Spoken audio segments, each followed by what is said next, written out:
Danielle from the Aquamarine Aquatics Academy, and this is the swim school where Alex started with his first few lessons about 6 weeks ago, and he absolutely loved it. So Danielle, thank you so much for chatting with us today around water safety and what you guys are doing in terms of your swimming program. Can we maybe just start with you telling us a little bit more about yourself and how you got involved in this? Yeah, sure. Thank you so much for the invite, and we're so happy to have Alex with us at our swim school. So I started swimming 16 years ago, or I started teaching swimming 16 years ago. I've always been in water sports. I played underwater hockey myself professionally for many, many years. And swimming and swimming and children have just always been my passion. So it was one of those match made in heaven kind of, let's become a swimming teacher, and I just found my passion. And yeah, we've been running for 16 years. We've got a branch in Liezl, and we've also got our branch here in Douglasdale, which has been running for 10 years now in September. And yeah, swimming is just, it's my life, it's my passion, it's what I've always done. And we take from our babies, which we'll obviously chat about today, right the way through to our competitive swimming and basically long-term athlete development. That's awesome. So I think just going into summer now, one of the big concerns that most parents have is around water safety. So can you maybe talk a little bit more around what we can do, what are the kind of common dangers that you see, and the things that you would suggest people look out for? Okie dokie. So especially, a lot of people, just a misconception, say especially going into summer, that you're worried about those common concerns. It's actually also a big concern in winter, because winter is actually when people are a lot more laxed and they don't actually think about things, because it's not summer, we're not outdoors, we're not as worried, but a swimming pool doesn't go anywhere in winter. It's still there. True. It's still there. So it actually doesn't matter what the season is, it is a danger. But obviously in summer the children are outdoors more, so there is that slight more exposure. Obviously some of the most common dangers is your swimming pools, if you have a swimming pool at home. Not everybody has the luxury of having a swimming pool at home, but there are also complex pools. So a lot of people live in complexes that have a pool that the children are happy to go to, they're happy to go and play at the jungle gyms, be with carers or be with parents, and there'll be a pool there. And sometimes parents are a little bit relaxed in thinking, oh, my child's just playing on the jungle gym, and you turn around because we are human and we can't keep our eyes on them 24/7. And most children have a natural affinity to water and to things that they're not allowed. So the same as when they're little and they try and stick fingers in plugs and electrical sockets, it's the same as water. They've got a natural affinity to this thing because it's so completely different, and also because we tend to be a lot more apprehensive and cautious around water as well. So other areas to watch out for is especially your buckets. So any buckets, if you're mopping floors, leaving a mop in a bucket full of water, it is a danger, especially in our babies and our little ones. It's so easy for them to get to a level where they can just hold on the bucket or go headfirst into a bucket or topple, never mind the fact that there's generally chemicals in that bucket as well. But buckets are generally quite a big problem. Toilets as well. It sounds so simple, but something as closing the toilet lid, a little baby generally doesn't have the strength to be able to lift that up to climb in. So something as simple as closing a toilet lid, can just save that split second that you don't have your eyes that your little one is crawling, going through to something like that.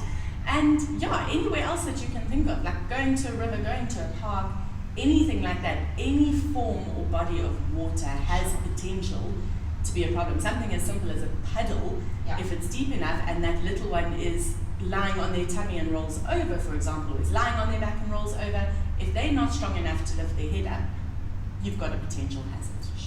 Sure. Yeah, it can be quite scary. So, on that, I think, a lot of the, you're talking about complex pools, they've got the gates, they often have nets, etc. But, is that really the best way to safeguard your child? Or what are the other things that one should really be thinking about doing just to make sure that your child is safe? So I think first and foremost, if you have a pool, obviously please cover it. Be it a net, if you can have a net and a fence, anything you can do. They are crafty little beings, children, they are incredibly crafty, and whether you just have a latch of a fence, they will learn to climb over the fence and ignore your latch. The pool cover, depending on what pool cover, they can still slip, they can still hurt themselves. So for us, getting them exposed to water as early as possible and actually going for swimming lessons, be it at a formal institution or be it you're teaching them themselves, but getting them exposed to water and actually getting formal swimming lessons as soon as possible, because water is one of the most dangerous bodies and around. so ubiquitous as is. well. Yeah. And there's so much water around in so many areas, and everywhere that we go, holidays, anything like that, unless you're going to the bush, is predominantly based around water. So it's such a major necessity, and especially with not everyone having pools, children aren't always exposed to water how we were when we were younger, and you were just, you know, in the pool 24/7. People don't have that luxury anymore, so it kind of gives that even more urgent need to go for swimming lessons, so that your children are exposed to swimming, so that they can learn and actually foster that love and respect for water. Because you can have a child who loves and respects water and won't even go near it when they're not supposed to. They do learn that. You know, I kind of want to say it's almost like conditioning, that they learn it's there, but I've got to respect that, and I won't go in without somebody being with me, as opposed to, oh, that looks fun and there's a toy in the pool, let me top it off and go and jump in and get it. Right. So with the swim school then, I mean, what are the kind of things that as a parent you should consider before you enroll your child into a swim school? Are there specific accreditations or anything that we should really be asking about before we say, hey, here's my child, teach them how to swim? Yes, definitely. So for any swim school, I don't want to say with any age, yes, but especially when you're dealing with little babies, that is a unique qualification. So being registered with your governing body, which is Swimming South Africa, is a must. So any swim school that is teaching needs to be a registered accredited facility with Swimming South Africa. With the whole COVID that's happened at the moment as well, venues have had to go through strict protocols and regulations in order to actually receive their COVID compliance certificate as well, in order to operate during these times. So checking if your venue is actually COVID compliant as well, and not just running their own thing, because then you know they're also upholding the standards that Swimming South Africa is insisting, you know, along with government, that you are following those rules and regulations. The baby swimming is a separate qualification because it's such a unique group. Learn to Swim falls under Swimming South Africa. That's a standard program. Babies is separate. Okay. There's a variety of programs that you can do from Swimming South Africa, PBSTA, there's Tot Swim, there's Aquatots, there's a whole bunch of different programs. They all, I can't say any of them are wrong. I have my preference in what we teach and how we teach, and that's from my experience and my research, and also having my own children and going through the program. So for me, key things is making sure that the school that you're at is actually registered and accredited with the governing body, that your teacher is also registered and accredited, and also to ask, are your teachers doing training? Are they doing continuous development, or did they do a course 16 years ago and they've never done anything since, and that's just what they're doing? So a good school is one that will adapt and will change. Programs change, information changes. It's the same as, you know, doing a CPR course. Every 3 years they update the CPR course to see if there's any changes. So having that continual development and actually keeping your qualifications up to date, as opposed to just doing a course and running with that for the next 20 years. So you touch on the various different programs. Can you maybe talk a little bit more about the program that you have chosen and the reasons why you've chosen that specific program?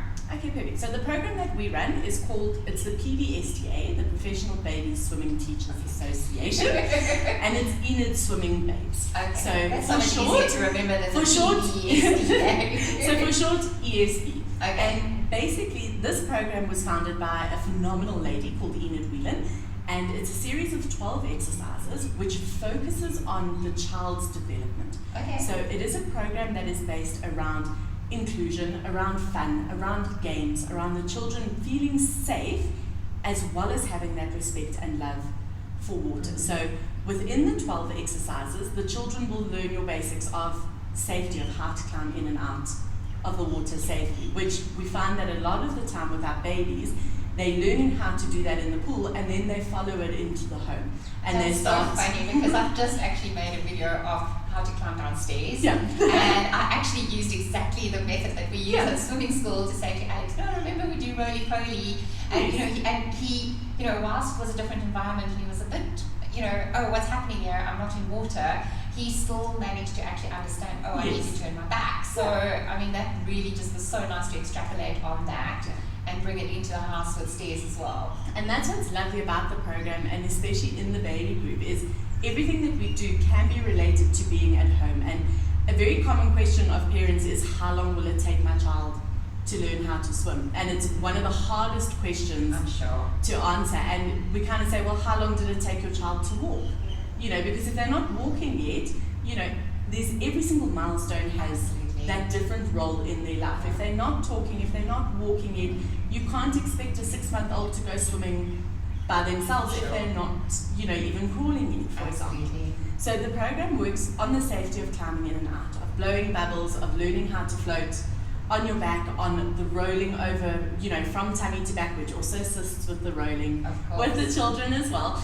And then we work along into the kicking and, you know, the swimming and doing our arms and our wheels on the bus and all of the rest of the activities. So what our program does is it's very child-led, although our teachers are also very good at what they do. They also know when a child is possibly just pushing boundaries and not wanting to do something. They do know what they're doing, but it's not a rigid program in the sense of we are now in week 3 of this program, you will go under the water, and whether you're screaming blue bird or not, you will do this. So that's what I love about the program, and why we chose the program is it goes on the child and their development. And if you've got a mom who's possibly apprehensive, that is going to feed through to the child as well, and it will take them a little bit longer to get settled, but you get to develop through the program, and within the same exercises, which gives the children the repetition, they then get progressions.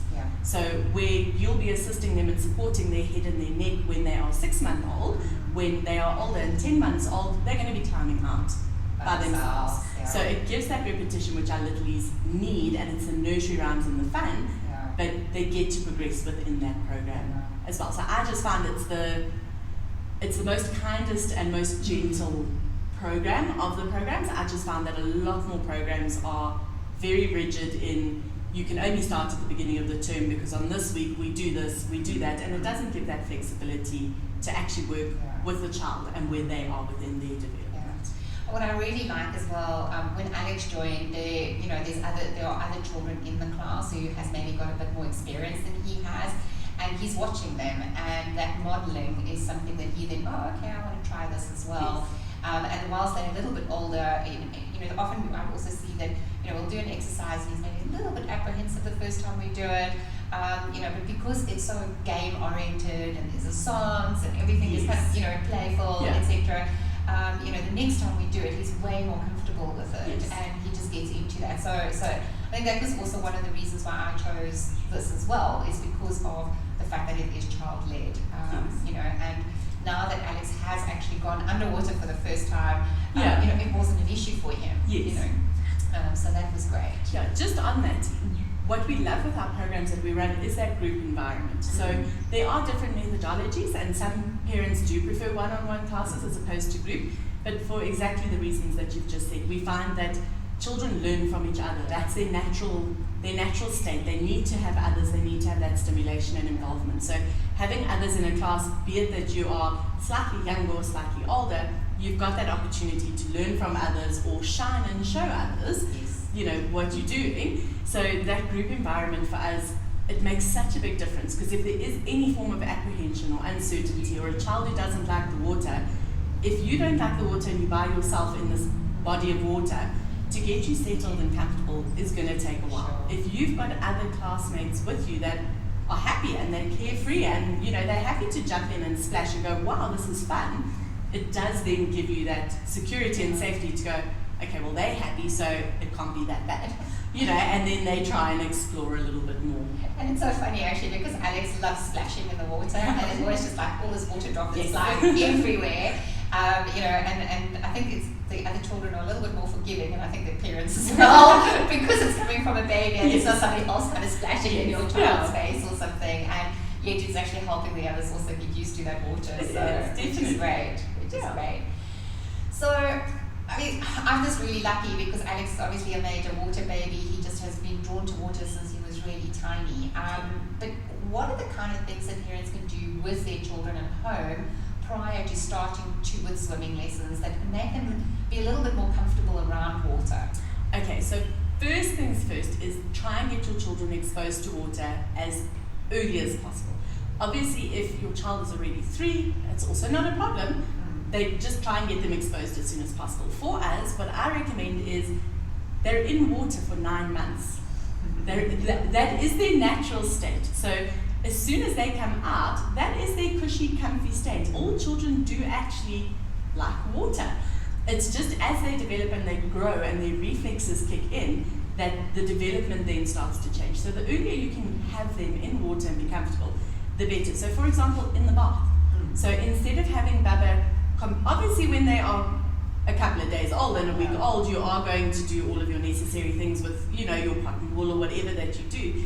But to get them in the bath, let them lie in the bath instead of being completely propped up. Support their neck and head, but let them lie in the bath and feel what that water actually feels like over their body. Let their ears feel what it feels like to have that trickling sensation in their ears. How it changes sound, I suppose, is a big deal as well. Yeah, and how if, you know, mom's talking to you and now my ears are covered in the water, it sounds different. Very different. You know, everything's muffled and it sounds different.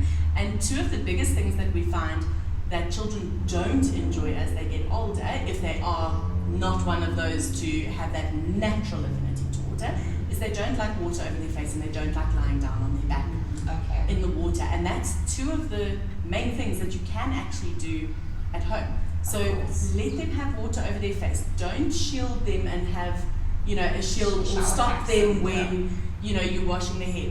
Wash hair, let the water trickle over their face. Even if it's just a little baby that you've got a little toy that you just do a few drops, or you just cup your hand with some water and have a little bit of drops over their face. But don't shield them from something that is natural, because then it just creates that apprehension that when they do come to a swimming pool, it's this massive body of water. I've never had water over my face. I don't like being so many splashed. It's so overwhelming for them. Whereas if you're used to lying in the bath and chilling and rolling over and your face goes in the water and you learn to lift your head up, fabulous. You can do that in the bath. You can have a whole mini swimming lesson just in the bath when they are younger.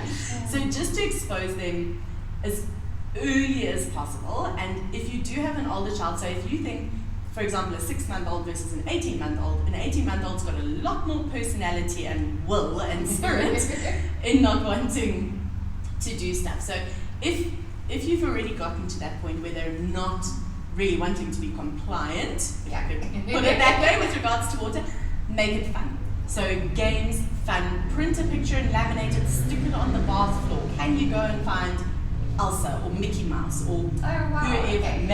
Make it fun. Get them their favorite toys, you know, sprinkle them with water with their favorite toys. So just to make it as fun as possible. Showering is also a great one for the children. A lot of the time we tend to bath the children because that's just what we do, but showering is actually fantastic because then they've got water constantly streaming over them and they also get used to that. So that's also quite a nice one, you know, if they are happy to shower, to try and get them in the shower, even if it is with a bucket of toys, that they're distracted with what's going on, but that they have that water.